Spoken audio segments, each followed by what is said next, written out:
Came across a story the other day, and I thought the headline, sometimes we say the shortest headlines are the ones that are the most interesting because they make you want to read the story. The headline was only 4 words long, and it said, "The Problem with Perfect," which caught my attention, made me read the story, and then realize that, yes, we may look at that and think, is this about us, what we're doing? Turns out the story was about children today. Now, look, everyone wants, we know, their children to do well. Some parents, though, want their children to strive for perfection. But we're now beginning to find out that striving for success can lead to serious issues with their mental health. So what's considered pushing too hard? How do you recognize it? And how do you fix it? Gordon FLETT is a professor at York University. He's also one of the world's leading researchers on perfectionism, which is fascinating in and of itself.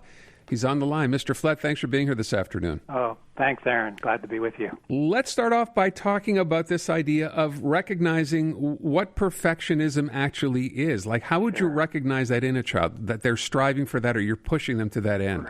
Right. Well, it's important to make the difference between excellence striving versus perfection. Perfectionists want to be absolutely perfect. Falling just a little bit short is even more frustrating than being farther away. And they're very seldom satisfied. And we talk about it as a trait that goes across different domains because you want to be perfect with respect to your achievement, but maybe also your appearance, your relationships. And it's all about really trying to perfect the self, maybe as a way of compensating for feelings of inferiority or some kind of defectiveness, or at least needing to keep up with peers. Does it tend to come more from the child themselves or from the parents? Comes from both. Historically, people have focused on parents, and certainly there's a role to be played for parents. But ultimately, the child can have the origins of the perfectionism in him or her.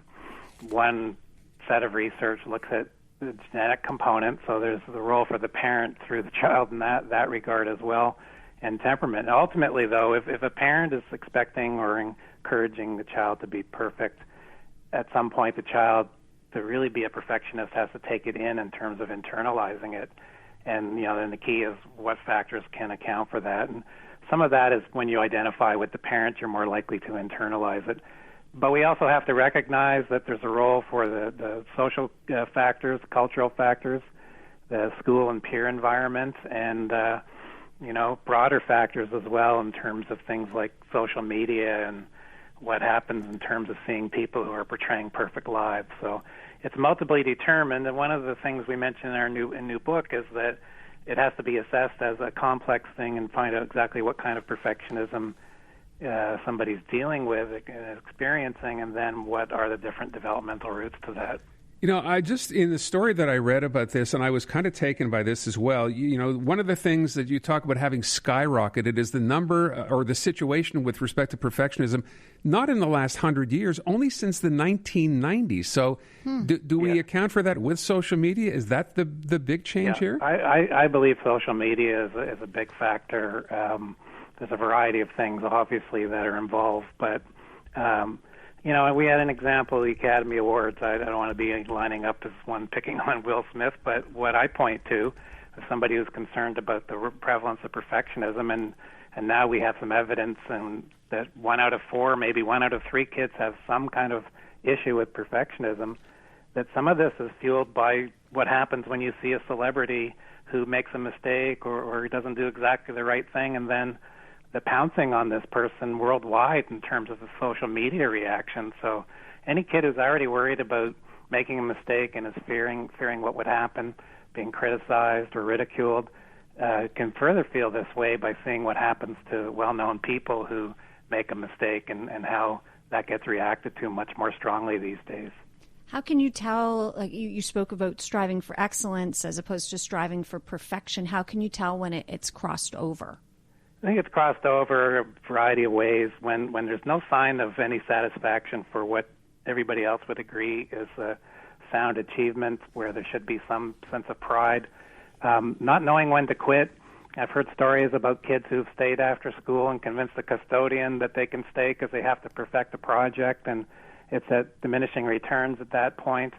And the bigger thing, though, is what happens when things aren't perfect, when there's a mistake. We also talk about a concept we call perfectionism reactivity, which is the myriad bad ways that kids who are vulnerable to perfectionism tend to react in terms of their emotional reactions or their cognition. There's a very, very self-critical orientation here that gets activated, and that tends to make it worse. So one of the things that we talk about is if you can't change the level of perfectionism, and there's evidence accumulating that perfectionism can be treated and can be lessened even by making people aware of it.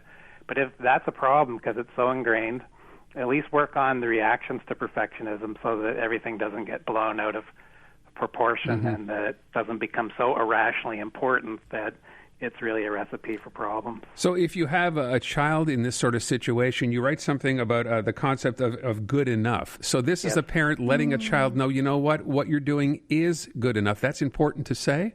Yeah, and I also think parents modeling this. I think, we talk about parents encouraging perfectionism. Well, they can also encourage not trying to be perfect. So talking about their mistakes and not letting on that they're perfect, showing that they know when it's time to quit, that they don't get into a workaholic, burnout-prone pattern by not finding life balance, and some positive things too. Like I think it's very important when it's a healthy thing to do out in public to get involved with volunteer activities to show that you can get a sense of worth through giving to others rather than focusing on individual achievements and where you are vis-a-vis standards.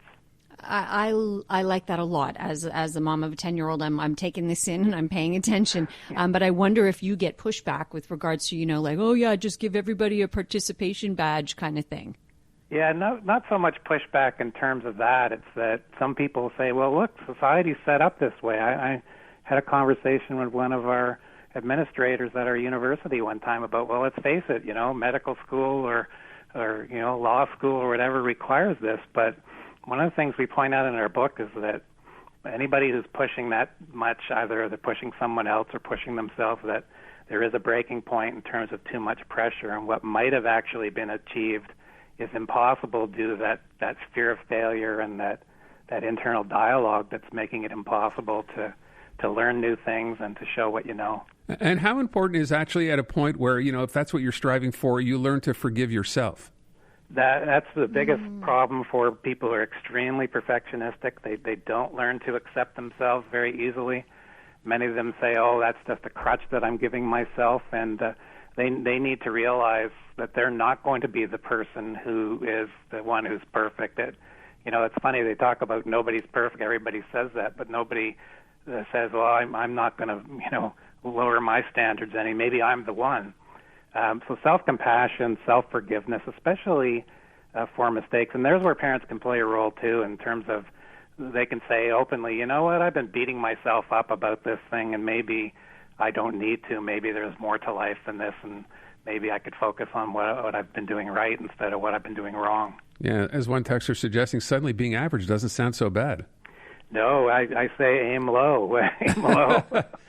There you go. I would say aim low, but at least aim moderate. I think anything in extreme is probably not that good a thing. All right. Mr. FLETT, thank you so much for your time. Fascinating. Very much appreciated. I appreciate the book, it. by the way, you want to mention that? The book, by the way, is Perfectionism in Childhood and Adolescence, a developmental approach, and you are the co-author. Thank you for your time today. Thanks very much. Gordon FLETT over at York University.